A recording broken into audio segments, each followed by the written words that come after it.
Jesus Christ found an elderly couple sitting in the rain. What happened next will make you cry.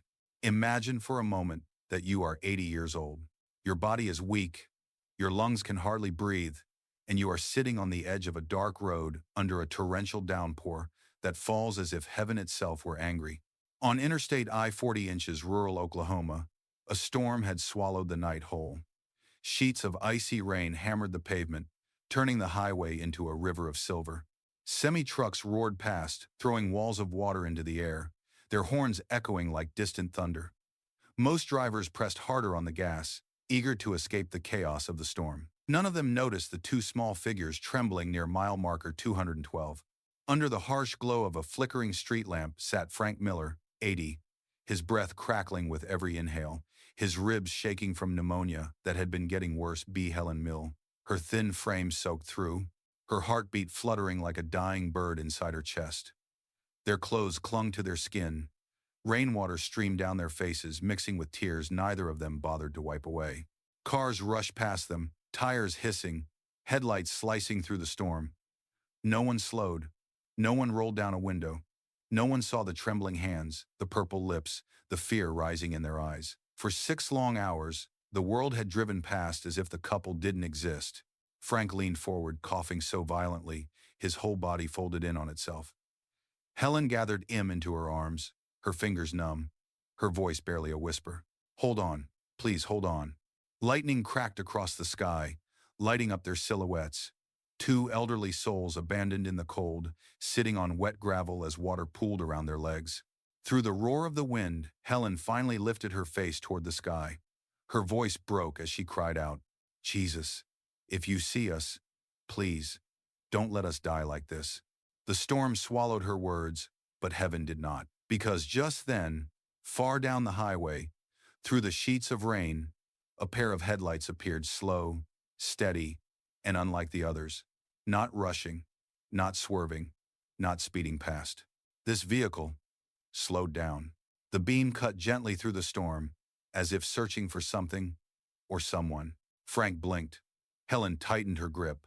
And out of the darkness, a Ford F-150 pulled onto the shoulder, hazard lights blinking like tiny beacons of hope. The engine stopped. A door opened. Boots hit the pavement. A man stepped out, coat soaked, hair dripping, yet walking with a calmness that defied the chaos around him. His face wasn't fully visible in the rain, but his presence felt different, warm, steady, almost radiant. He approached slowly, raising his voice just enough to be heard over the storm. "Are you two all right?" Helen froze. Frank looked up, through blurred vision. The man stepped into the light, rain glistening on his features. "My name is Jesus," he said softly. And in that moment, on a deserted highway, in the middle of a merciless storm, hope finally arrived. For 6 endless hours, the storm on I-40 showed no mercy. Rain slammed against the asphalt like shards of ice, pooling around the edges of the road where Frank and Helen Miller sat trapped between the fury of the heavens and the indifference of the world. Every minute felt like an hour. Every hour felt like the final chapter of their lives. From passing cars, they were nothing more than two blurry shapes lost in the storm shapes drivers assumed were debris, shadows, or something best ignored in the chaos. But up close, their suffering was painfully human. Frank curled forward again, fighting for air. Each breath rattled in his chest like broken glass. His pneumonia had advanced far beyond what his frail body could handle, and the cold rain soaked through his thin flannel shirt until it clung to his bones. His fingers were turning blue.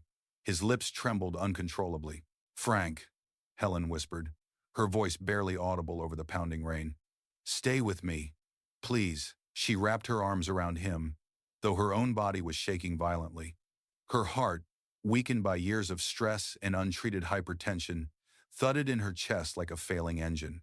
Every few minutes she pressed her palm against it, terrified that the next beat might be the last. The first hour had been spent trying to wave for help, the second hour shouting, the third praying. But by the fourth hour, exhaustion numbed their hope. Their hands refused to rise. Their voices dissolved into the storm. Frank slumped sideways, coughing blood into the muddy water below. Helen panicked. "Frank? Frank! Stay awake, please! God, not like this!" A flash of lightning lit up the highway, revealing her face pale, soaked, desperate. She turned toward the road, tears mixing with rain. "Somebody!" she screamed. "Please, help us!" But the storm swallowed her cry, and the next tractor-trailer roared past without slowing. The spray of water hit them like a wave, knocking Helen backward. She gasped, wiped her eyes, then crawled back to Frank. By the fifth hour, something dangerous happened. Something the human body does right before hypothermia becomes fatal. They stopped shivering. Helen noticed first. "Frank, you're not shaking anymore." He gave a weak smile. "It's not so cold now." That terrified her more than the storm itself. She gathered his head into her lap. Her fingers trembled as she stroked his soaking hair. "Don't sleep," she whispered. "If you sleep, you might not wake up."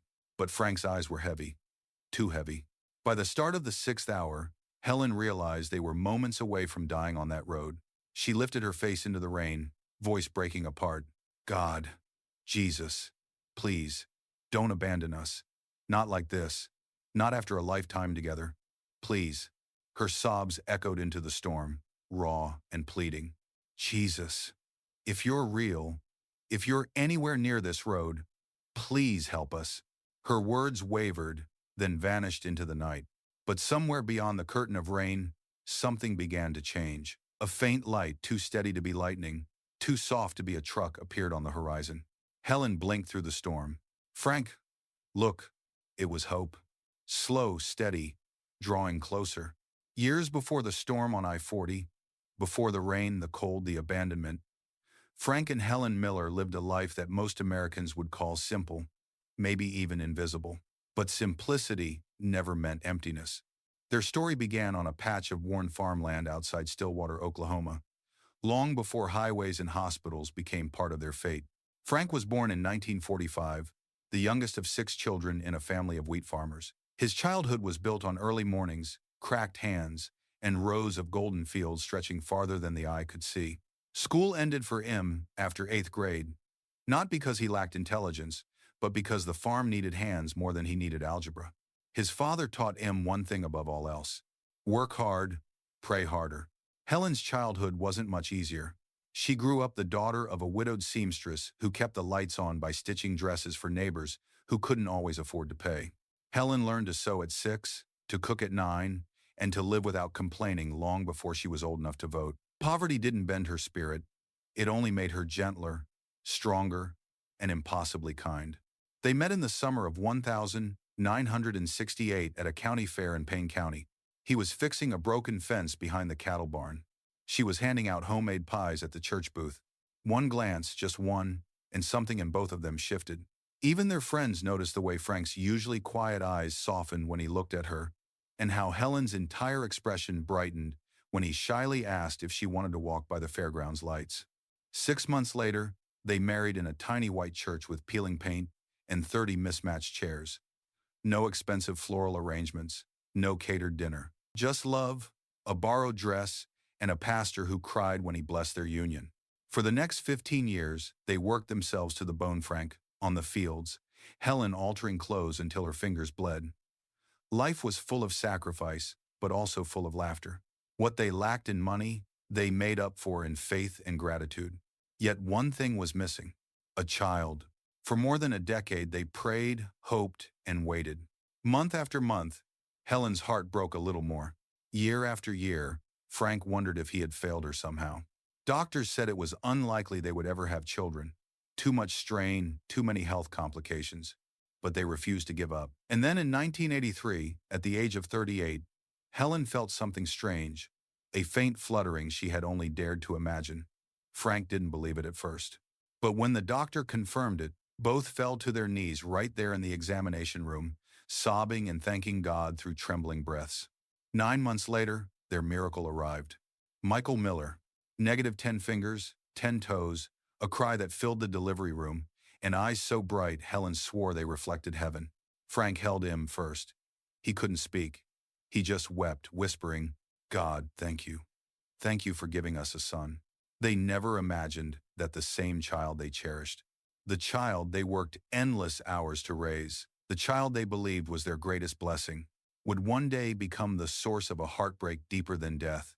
But for now, back then, Michael was their world, their joy. their answered prayer. A miracle they believed would save their lives, never realizing how painfully their faith would be tested. When Michael Miller turned 18, the small farmhouse in Stillwater felt too small to hold his dreams. He was bright, undeniably bright, and his grades were good enough to catch the attention of a prestigious university, the University of Texas at Austin, a world away from wheat fields and quiet nights. He came home one evening, acceptance letter in hand, eyes shining with a kind of hope only the young can carry. "Mom, Dad, I got in." Helen covered her mouth with both hands, tears instantly spilling over. Frank pulled his son into a tight embrace, pride swelling in his chest. For a moment, the world felt perfect, like all the years of sacrifice had finally bloomed into something beautiful. But reality set in quickly. Tuition, $60,000 a year with housing and expenses. Their savings, just under $20,000. Every penny they had scraped together over decades of sowing, farming, and going without. Frank did the math 3 times. The answer never changed. We can't afford it," Helen whispered late that night, staring at their old kitchen table scarred from years of use. Frank didn't answer.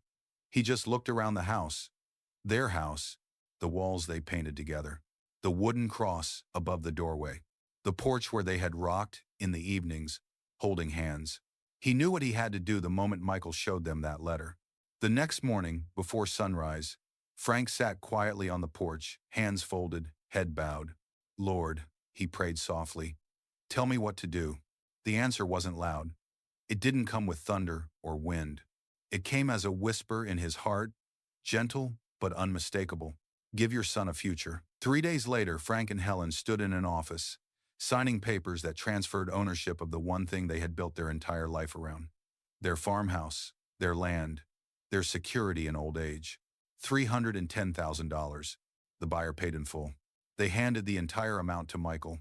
"Son," Frank said, pressing the envelope of cashier's checks into Michael's hands, "go chase the life we couldn't afford to chase." Michael's eyes widened. "Dad? No, you can't.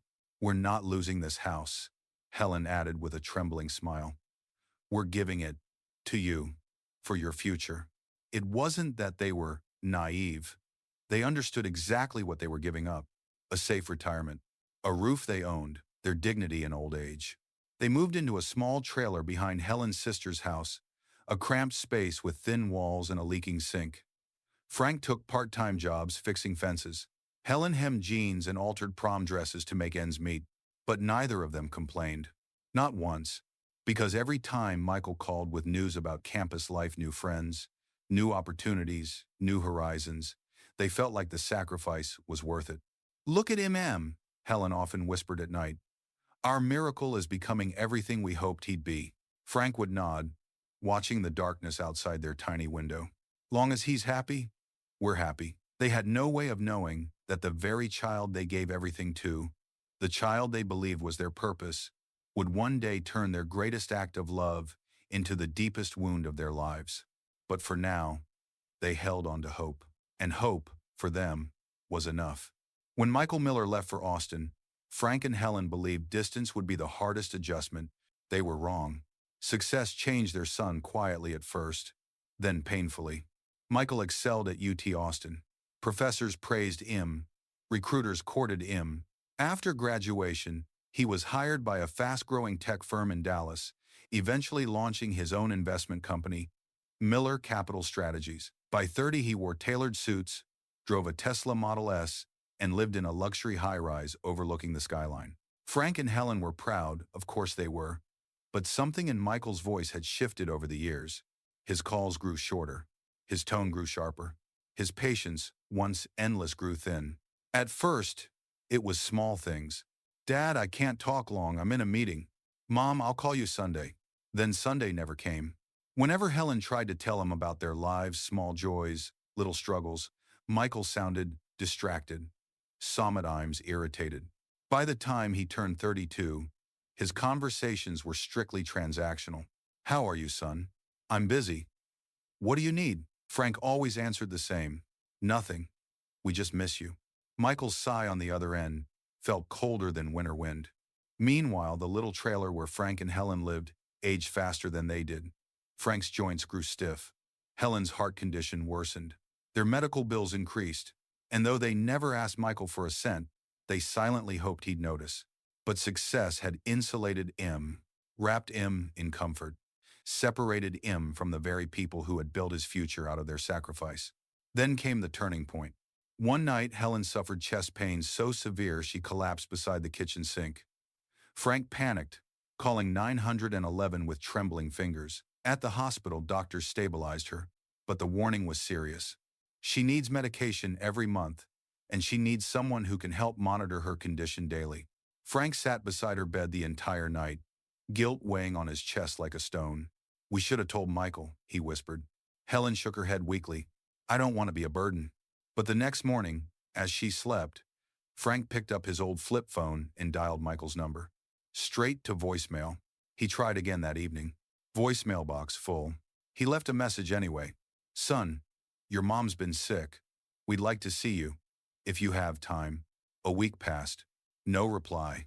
That silence hurt more than any illness. Finally, Helen said the words Frank had been fearing. "Maybe we need to go see him. In person. Maybe if he sees us, he'll understand." Frank hesitated, torn between hope and heartbreak. "You really think he'll want us there?" Helen forced a small smile. The same smile she used to wear on Christmas mornings when they had nothing to give but love. "He's our boy, Frank. Deep down, he loves us. He just lost his way." And so, after months of saving, packing sandwiches, and gathering their courage, the elderly couple boarded a Greyhound bus to Dallas with one final prayer. "Lord, let our son remember us." They had no idea that what waited ahead was not a reunion, but a heartbreak so deep it would lead them to the roadside where Jesus Christ himself would find them. The Greyhound bus rolled into Dallas under a gray winter sky, its windows fogged from the breath of tired passengers. Frank and Helen stepped off slowly, clutching a worn canvas bag and a small thermos of coffee. Helen buttoned her faded coat against the wind, while Frank scanned the busy terminal, searching for the son they had come so far to see.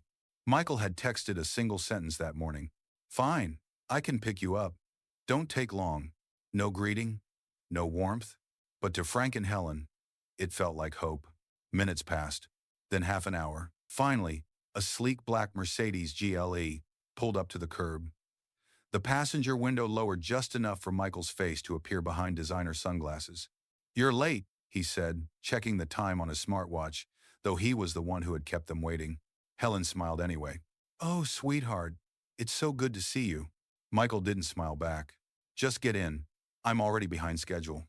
Inside the car, leather seats and cold air conditioning contrasted harshly with the warmth Helen had hoped for. Frank cleared his throat gently. "Son, your mother's been sick. We just wanted—" Michael raised a hand, cutting him off. "I really don't have time for a whole emotional breakdown right now. I have clients expecting me." Helen's eyes lowered. She whispered, "We just wanted to spend a little time with you." Michael exhaled sharply. "You should have told me before coming. You can't just show up in a city like this without planning. I can give you a ride." That's it. He turned up the radio, drowning out the silence. 15 minutes later, as the highway stretched out before them and traffic thinned, Helen gently touched his arm. "Michael, could you please stop at a gas station? I need to use the restroom." Michael's jaw locked. "You're kidding." "I'm sorry, honey. I'm older now. I can't hold it like I used to."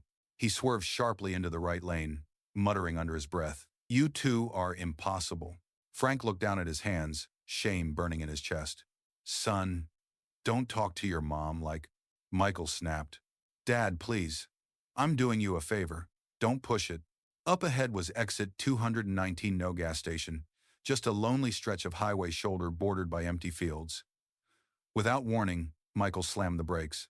The Mercedes jerked violently as he pulled onto the shoulder. "What are you doing?" Helen gasped. Michael hit the unlock button. "You want to go to the bathroom? There. Go ahead." Rain had begun to fall thin at first, then heavy, pounding against the car. Helen shook her head, horrified. "Michael, please. Not here.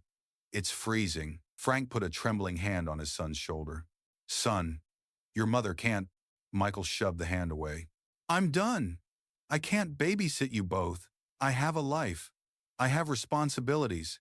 I can't keep pretending everything revolves around you. Lightning flashed. Thunder rolled. Michael stepped out, walked to the back door, yanked it open, and began pulling his elderly parents out of the car roof, impatient, uncaring. Helen fell to her knees on the wet gravel. Frank stumbled, coughing violently. Michael! Helen cried. Not like this, please. But her son had already slammed the door shut. Through the window, his cold eyes met theirs for a final second. You're not my responsibility anymore. The Mercedes sped off, spraying them with water from a muddy puddle. And just like that, in the middle of a stormy Texas highway, the son they had sacrificed everything for left them to die in the rain. Rain hammered the Texas highway as if the sky itself had broken open. Thunder rolled across the plains, and every passing semi sent waves of dirty water crashing over Frank and Helen Miller, who now sat stranded on the gravel, shoulder abandoned, freezing, and almost out of strength. Frank leaned against the guardrail, his breath shallow and ragged. Each inhale sounded like it was tearing through his chest. His pneumonia, worsened by the cold, was suffocating him moment by moment. Helen knelt beside him, trying to shield him with her frail body as the storm drenched them both. Frank, stay with me, she whispered through trembling lips. Please, don't close your eyes. But Frank's head drooped, his body slumping forward as another violent cough racked through him. A splatter of blood mixed with the rain. Helen gasped and cradled his face in her hands. Oh God, please, please. Another truck roared by, showering them with icy water. Helen collapsed backward, wind knocked out of her, but she crawled back to Frank on shaking knees. Her fingers were numb, her heart pounded unevenly in her chest. She looked down the endless stretch of I-35. Cars sped by. No one slowed. No one even saw them. Her voice cracked as she tried to scream for help again. Nothing came out but a hoarse whisper. Helen pressed her forehead against her husband's and closed her eyes. God, Jesus, if you can hear me, we need you. We're out of strength. We can't survive this alone. The wind howled in response. Lightning split the sky. She tried again, louder this time, her voice breaking with a pain that came from her soul. Jesus Christ, please, don't leave us here, not like this, not after a lifetime together. Please, send someone, send anyone. Her cry echoed into the storm raw, pleading, desperate. And for a moment, the world fell silent. Not the storm, not the rain, but something deeper, like the air itself was holding its breath. Then Helen saw it. Far down the highway, through the curtain of rain, a pair of headlights appeared. But unlike the others, these lights did not rush past. They moved slowly, deliberately, searching. Helen blinked through blurred vision.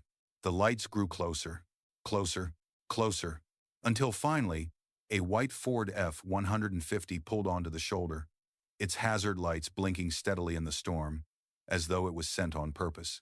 The engine shut off. The driver's door opened. A man stepped out. He wore a soaked denim jacket, dark hair plastered to his forehead by the rain. His boots splashed in the water as he walked toward the couple, and every step he took seemed to cut through the chaos around calm, steady, unwavering. Helen felt something she hadn't felt in hours. Warmth, though the wind was freezing. The man knelt beside her. Ma'am, he said gently, I'm here now. You're not alone. His voice carried something, kindness, authority, peace all at once. Frank stirred weakly at the sound. Helen stared at the stranger's face. Lightning flashed overhead. For the briefest second, she saw something impossible. A glow in his eyes, not from the headlights, not from the storm, but from somewhere deeper. What is your name? She whispered. The man gave a soft smile, despite the rain streaming down his face. My name is Jesus. And in that instant, on a storm-beaten Texas highway, with death inches away, hope walked into the rain. Rainwater still dripped from Frank and Helen's clothes when the ER doors of Baylor Medical Center burst open. The automatic sensors hadn't even finished sliding apart before nurses and orderlies rushed toward the man, carrying an unconscious 80-year-old in his arms, with a trembling elderly woman clinging to his jacket. Everything happened fast. Too fast for a normal night. Severe pneumonia. He's cyanotic. Get a crash cart ready. She's hypothermic, core temp is dropping. Nurses usually move quickly. But tonight it was different. They moved with purpose, urgency, almost as if a silent command had pushed them into motion. The man who brought them in, Jesus, laid Frank gently onto a gurney. His soaked jacket clung to his shoulders, water dripping from his sleeves, yet his expression remained steady, focused. A doctor approached, breathless. "Sir, are you family?" Jesus didn't look away from Frank's pale face. "I'm the one who found them. Treat them like your own parents." The doctor felt a chill, not from the storm, but from the strange weight of the words. He nodded. "We will." Frank was rushed behind the curtain, hooked to oxygen, lines and tubes snaking across his chest. Helen was moved into another room, stripped of wet clothes, wrapped in warming blankets, IV fluids dripping steadily. But while chaos erupted around them, something else began to happen. Something no one could explain. Whenever the man who called himself Jesus stepped into the hall, monitors stabilized. Heart rates steadied, oxygen levels rose. A nurse whispered, "That's impossible," after watching Frank's SATs jump from 72% to 88% in under a minute. Jesus stood near the doorway, quietly observing.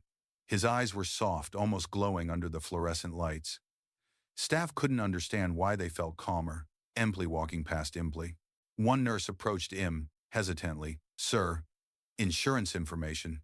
Do they have any coverage?" Jesus reached into his jacket and placed a stack of $100 bills into her hands. Crisp, dry bills, somehow untouched by the rain. "This covers the first 48 hours. If the hospital needs more, I will provide more." The nurse blinked, overwhelmed. Where did you even get?" But when she looked up, the man was already walking back toward Frank's room. Inside, Frank clung weakly to life. His lungs rattled, his eyes fluttered. Doctors exchanged worried glances.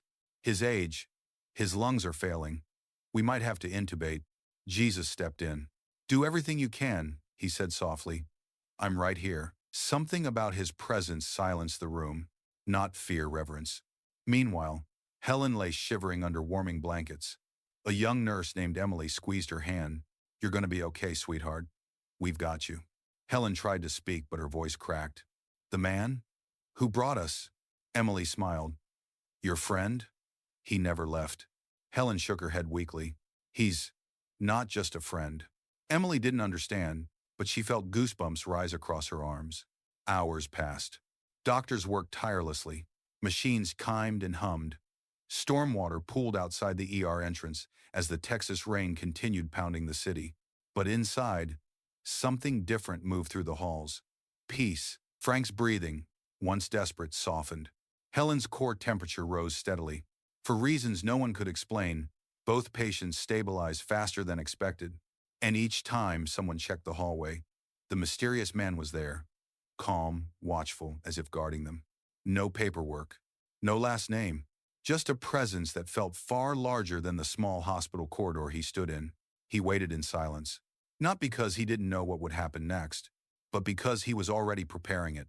While doctors fought to keep Frank and Helen alive, the man who brought them there, the one who called himself Jesus, stepped quietly into a DIM waiting room. The storm outside rattled the window panes, but his presence filled the space with a strange, steady calm. He pulled out an old flip phone out of place in the modern world and dialed a single number. A groggy voice answered. "Hello? Attorney Mark Hensley," Jesus said. "I need everything you can find on a man named Michael Miller, Dallas County. His company, his finances, his communications, his secrets." There was a pause, then an immediate shift in tone. "Yes, Lord, I'll bring everything before sunrise." No more questions, just obedience.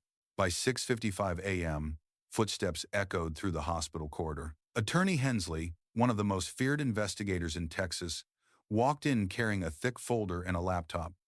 His hands trembled slightly. He never trembled. Jesus looked up. "Show me." Hensley opened the file. "Michael Miller," he began, age 38, CEO of Miller Capital Strategies, public image, successful financial advisor. Reality. He's running a classic Ponzi scheme. Page after page revealed numbers that made even seasoned prosecutors sick. 187 clients defrauded clients. $42.6 million stolen. Fake portfolios. Falsified documents. Hidden shell companies. Offshore transfers. But the ugliest part wasn't the money. It was the betrayal. Hensley flipped to a bank statement. 2 years ago, Michael convinced his parents to let him manage their retirement fund. Frank and Helen's entire life savings, the last $310,000 they had, after selling their farm, was drained in 6 days. Used not for investments, but to buy Michael's Mercedes, designer suits, and a luxury apartment. Jesus' jaw tightened. His eyes dimmed with something deeper than anger. Holy grief, Hensley continued. And it gets worse. Sir, you need to see this. He opened an audio file, Michael's recorded call with his girlfriend, the night he abandoned his parents. Static. Rain. Then Michael's voice. They're a burden. They always have been. I left them at mile marker 219. With that storm, they won't survive the hour. A woman gasped. Michael, that's murder. It's natural causes, he said coldly. Hypothermia, his pneumonia. No one can tie it to me. And when they die, I inherit whatever pitiful land they still own. He laughed. Jesus closed his eyes. For a moment, the lights overhead flickered. Hensley swallowed hard. There's also group messages, mocking them. Screenshots showed Michael bragging to friends. Old people should come with a warning label. Useless. They already gave me everything they had. What more do they want? When they die, I'll finally be free. Another message. If they show up unannounced again, I swear I'll dump them on the highway. They're practically dead already. Hensley looked up. I've seen criminals, but this is evil. Jesus opened his eyes. They glowed, not with rage, but with divine authority. Prepare the evidence, send it to the district attorney, the FBI, and every regulatory agency, and mark my words. His voice deepened, resonating through the room. Before the sun sets today, Michael Miller will face justice. Not because he hurt the poor, but because he dishonored the mother and father who loved him beyond measure. He stood slowly. Everything he planted, every lie, every theft, every cruelty, he will reap. And in that silent hospital waiting room, even the air seemed to stand still, as if creation itself trembled at what Jesus Christ had just declared. The first rays of a Texas morning slipped through the hospital blinds, painting pale stripes across the waiting room floor. Attorney Mark Hensley had just finished transmitting every document, recording, and screenshot to federal and state authorities when the atmosphere in the room began to shift, subtle at first, then undeniable. Jesus Christ stood in silence, eyes fixed on the evidence spread across the table. The betrayal, the stolen money, the mockery, and finally, the calculated plan to abandon 2 elderly parents to die on a highway shoulder. A grief deeper than sorrow moved across his face. Then something sharper, like the first crack of thunder before a storm. Mark, he said quietly, do you know the 5th commandment? The attorney swallowed. Honor your father and mother. Jesus nodded. Michael Miller shattered that commandment. Not in ignorance, not in weakness, but with deliberate cruelty. The lights flickered overhead. In Scripture, Jesus continued, his voice gaining depth. Dishonoring parents is not a small offense, but to plot their death for convenience. He looked upward, as though peering beyond the ceiling into realms unseen. That is a darkness heaven does not overlook. His hand hovered over the folder containing Michael's sins. For a moment, his fingertips trembled, not from anger, but from the terrible weight of divine justice he was about to unleash. Today, he said softly, mercy steps aside. Mark felt a chill run down his spine. He had seen judges lose their temper, prosecutors erupt in fury, but this was different. This was the wrath of righteousness, controlled yet unstoppable. Jesus lifted the folder, and the moment he opened it, every machine on the floor beeped at once, as if reacting to a spiritual shockwave. Down the hall, Helen stirred in her bed. Frank's heart monitor steadied, but in a corporate high-rise 200 miles away, something else stirred. The beginning of a collapse. Jesus spoke again. Michael chose money over love, pride over compassion, greed over gratitude. He abandoned the very people who carried him through life. Therefore, he raised his hand, he will lose everything he worshipped. Just then, Mark's phone buzzed violently on the table. A text from a contact in the Dallas District Attorney's office. We just received a full fraud dossier on Michael Miller. This is massive. Arrest warrants being drafted now. Before Mark could react, another message came. SEC and FBI notified. Freezing accounts immediately. then another. His office is next. Jesus placed a hand over the evidence. Justice is not revenge, he said. It is the restoration of balance in a world bent by cruelty. His eyes glowed, golden, fierce, holy. You cannot sow death, he declared, and escape the harvest. The floor beneath their feet seemed to hum. In Dallas, Jesus said, turning toward the door, Michael's empire is already falling. By sunset, he will stand exposed before the world. Mark stared in awe. How? How can you be certain, Lord? Jesus looked back at him, and for a fraction of a second, just enough to send a tremor through the soul, his face shone with the same radiance Moses had seen on the mountain. Because, he answered, I am the one who commands it. And with that, he walked toward the ICU, where Frank and Helen waited, unaware that the justice of heaven had already begun to move for them. Morning sunlight spilled through the ICU windows as the storm finally broke over Dallas. Water still dripped from the eaves of the hospital, but inside Baylor Medical Center, something far more extraordinary than weather was unfolding. Frank Miller lay motionless in his bed, oxygen mask strapped across his pale face. Nurses whispered outside his curtain, exchanging worried glances. 80 years old, lungs full of infection? This shouldn't be possible, one murmured. In the next room, Helen stirred weakly beneath warming blankets, color only beginning to return to her cheeks. They did not know that justice for their suffering had already begun outside these walls. They did not know federal agents were closing in on their son. All they saw, all they felt, was the long, painful wait of their final hours. Then the curtain moved. The man who had rescued them, the man who simply called himself Jesus, stepped inside. But something about him was different now. Not the clothes, not the face, but an unmistakable gravity. A presence that filled the room like warm light. He stood over Frank first. The monitors beeped irregularly, each gasp of breath slower than the last. Jesus touched the old man's hand, gently, reverently, as though touching something sacred. Frank, he whispered, you have carried more than any man should. Tonight, suffering ends. A heartbeat later, the oxygen monitor jumped from 78% to 82 to 89. Doctors stared in disbelief through the window. That's impossible, one whispered. Jesus placed a hand lightly on Frank's chest. A soft glow, barely visible, shimmered under, his palm like the reflection of dawn on water. Frank inhaled, a deep, smooth, effortless lungful of air. His eyes opened. Where am I? He rasped softly, bewildered but alive. Jesus smiled. You're safe. Meanwhile, in the next room, Helen blinked as warmth spread through her chest.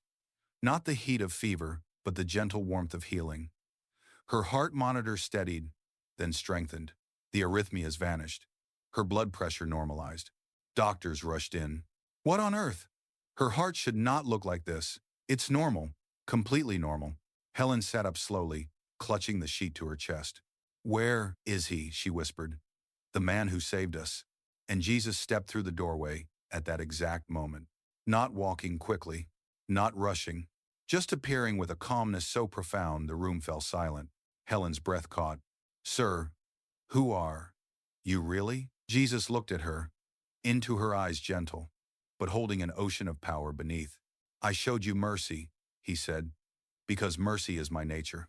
He held out his hands, and for the first time, the couple saw them clearly. Two ancient scars, circular, unmistakable, as if nails had once pierced straight through.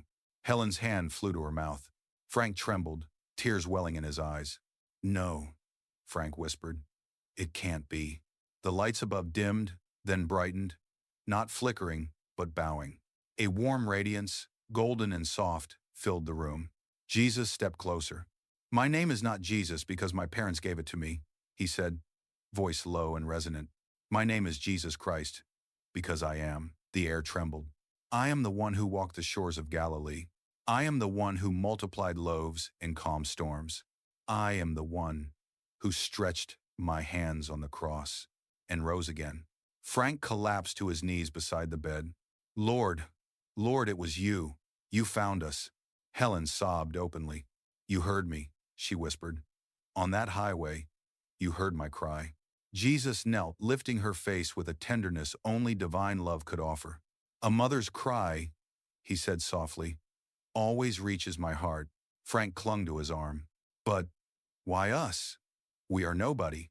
Jesus shook his head gently. In my kingdom, there is no nobody. You loved when you were not loved.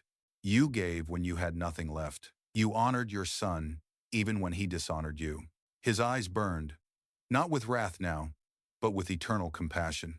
And I, he said, honor those who honor love. The room glowed warmth, embracing their frail bodies, healing deeper than medicine could reach.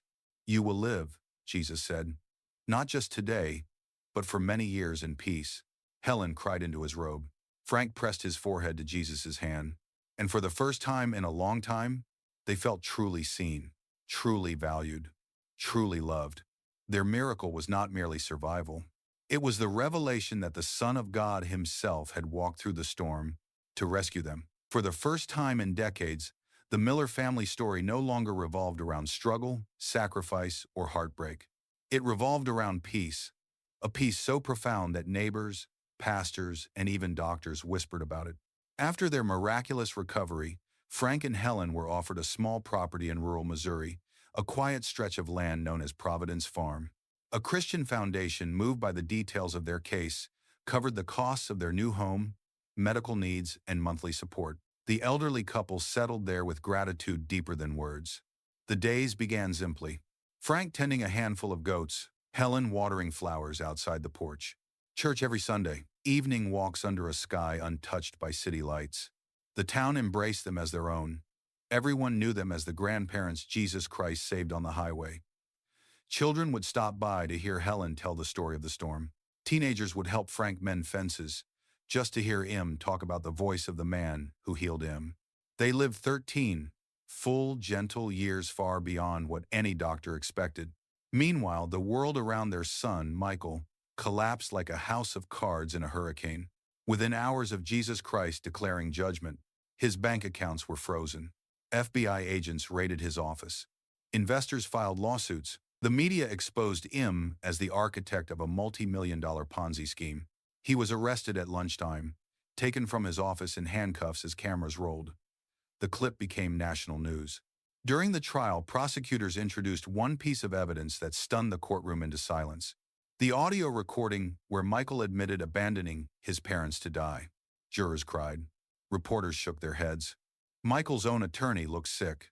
The judge's voice was cold, unwavering. Your actions were not only criminal, they were inhuman. Michael was sentenced to 15 years in federal prison. And so began the slow unraveling of a man who once thought wealth could be his god. His friends vanished. His girlfriend disappeared. His empire dissolved. In prison, his health deteriorated, and no one visited. Nobody wrote. Nobody called. Not even his parents. Because Jesus Christ had told them to forgive, not to return to the place where they had been so deeply wounded. 15 years passed. A thin, frail Michael stepped out of prison, carrying a small box of belongings, a toothbrush, a Bible someone had handed him, and a few clothes. With nowhere to go, he took a bus north, clutching a crumpled piece of paper with the name of the town where his parents now lived. He arrived 3 days later, walking the last miles on foot. The moment he saw the cemetery on the hill, his legs gave out. There, beneath a pair of oak trees, stood 2 ample white markers. Frank Miller, beloved husband and father, saved by Christ. Helen Miller, a mother after God's own heart, found by Christ in the storm. Michael dropped to his knees, sobbing into the cold grass. He whispered through tears, "Mom, Dad, I'm sorry." But the wind carried nothing back. Then something happened, quiet but unmistakable. A breeze swept across the hill, warm despite the winter air. Michael felt it wrap around him like a presence he couldn't explain. It didn't accuse him. It didn't punish him. It simply let him feel the weight of truth. He pressed his forehead against the gravestone and whispered, "I left you in the rain, and Jesus Christ took everything back." In the years that followed, locals would sometimes see Michael wandering the outskirts of town, thin, quiet, always alone. Some tried to speak to him, but he rarely responded. He lived with the knowledge of what he'd done, a living warning carved into human form. But Frank and Helen's legacy lived on. Their love, their faith, their miracle.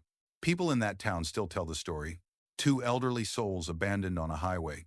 a cry lifted to heaven, and Jesus Christ himself walking through the storm to save them.